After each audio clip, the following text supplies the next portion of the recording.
Hell no, man.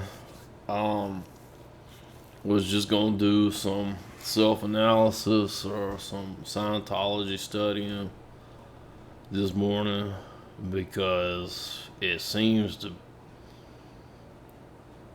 be having an effect. Okay, I like I said, I don't have access to any kind of center, or I don't really have access to an auditor, but I have spoken to one before.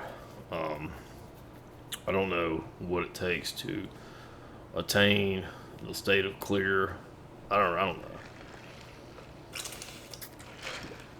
But so I did notice though that when I got kind of back into reading this stuff, um, I was indeed doing more analytical type thinking with my mind and felt more like me, like more like my authentic self.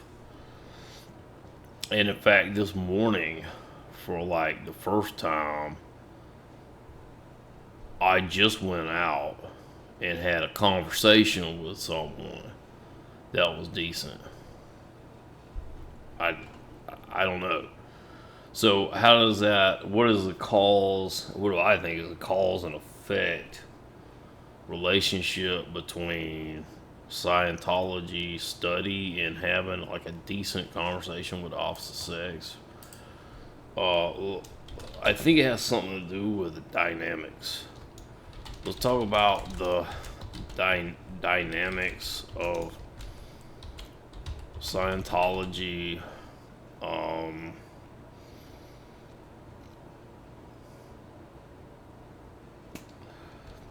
in in turn, okay, let's just talk about the dynamics of Scientology. It should say something about there's going to be 8 different dynamics. There's going to be 8 of them.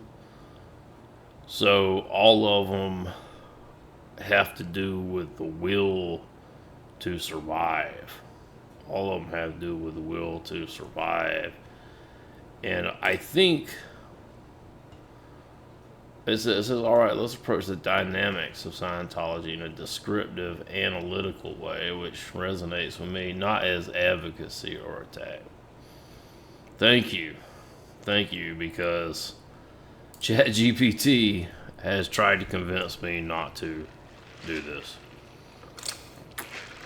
I'm just saying. The first, what the dynamics are at face value in Scientology, the 8 dynamics are presented as drives towards survival. Drives towards survival. And in fact, there's 8 of them. 8 different drives towards survival. If you open up a copy of Dianetics, it's like on some kind of introductory page, it'll say the first thing is you got to survive. You want to survive for as long as possible in this life.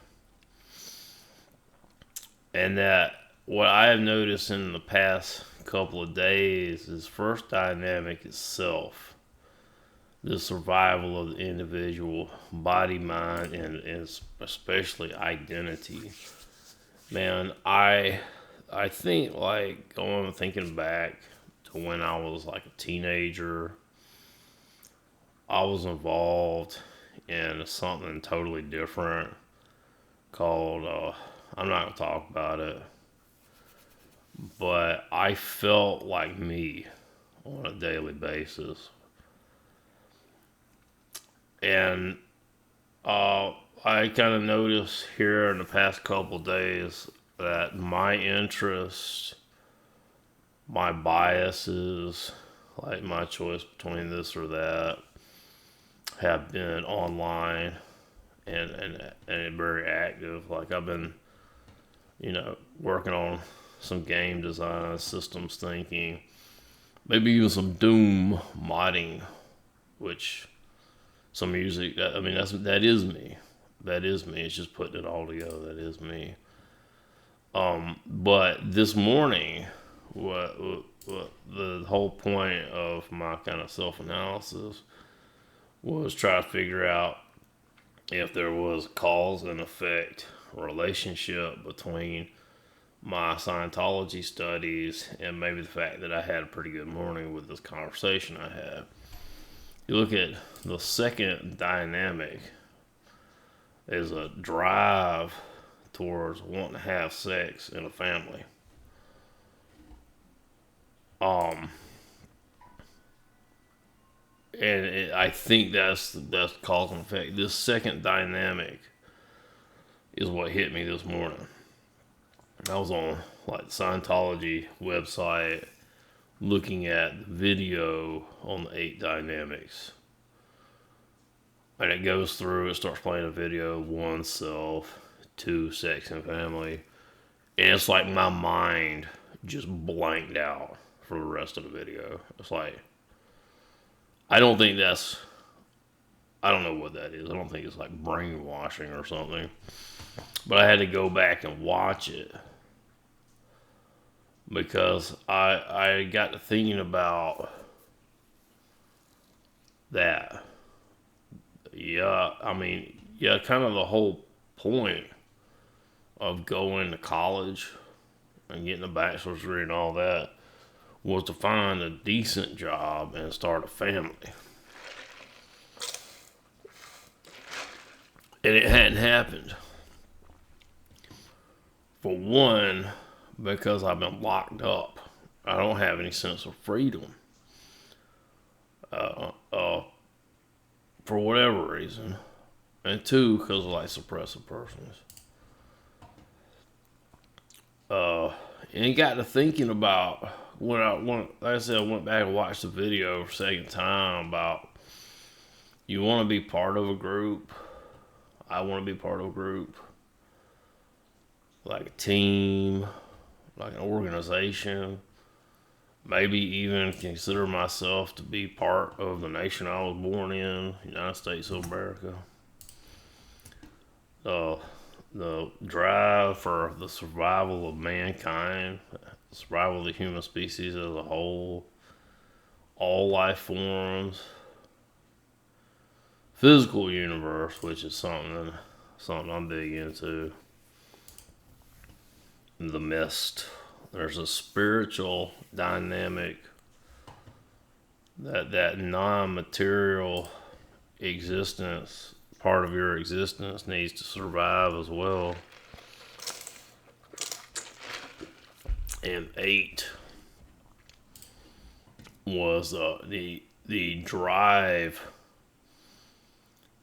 towards the infinite or the supreme being.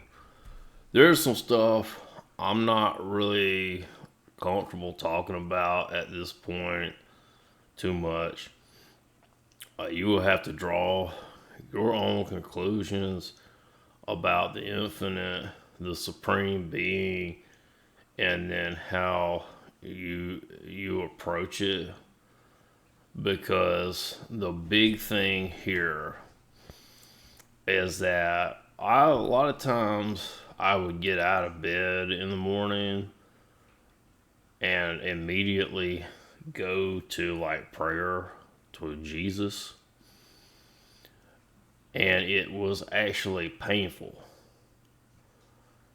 It was actually painful, and I didn't know if I was doing it. I got to a point I said, am I like supposed to pray to Jesus? Am I doing it wrong? And then I think I looked on a Wikipedia webpage where it said maybe we're not really supposed to ask the Supreme Being for help with like our day-to-day existence, and maybe the relationship between us and some kind of supreme creative cosmic being is different than begging, pleading, asking for help, stuff like that. Because for sure it's within our own power and abilities to, like, I don't know, take the trash out, drive a car, take a shower, stuff like that.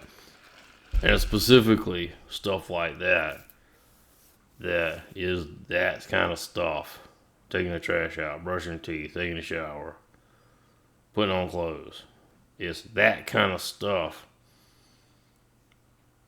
that when it fails, you got to have psychotherapy. And what do you do when you need psychotherapy and you can't trust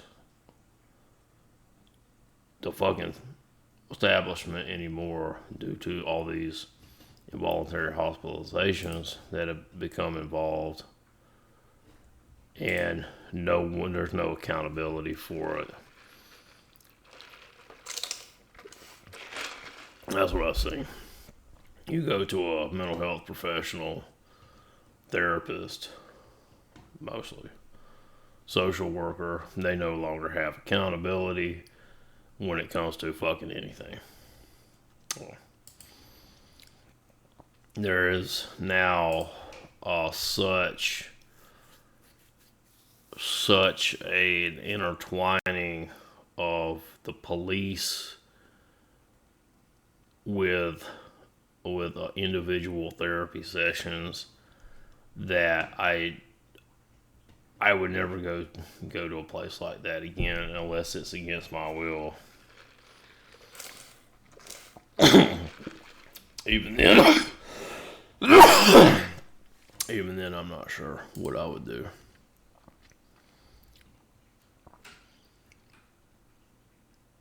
These dynamics are also concentric circles. So you're going to start with one. This is a drive towards survival of the self and move out.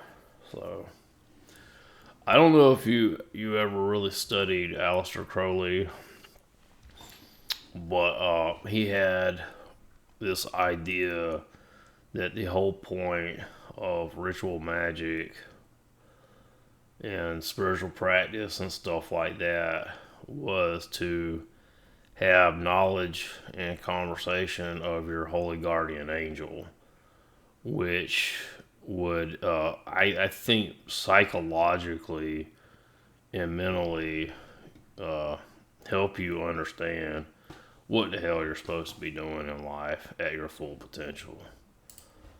So I think it has something to do with that. Anyway, there's a comparative perspective here that says important. You'll see very similar structures, I think, and it's talking about dynamics, in Buddhism, Stoicism, Christian theology, political ideologies.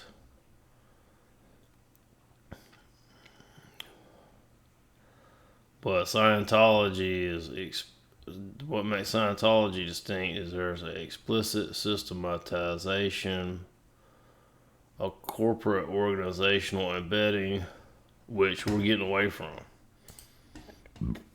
All this stuff is out there now due to WikiLeaks, so why even say that? Anyway, peace out.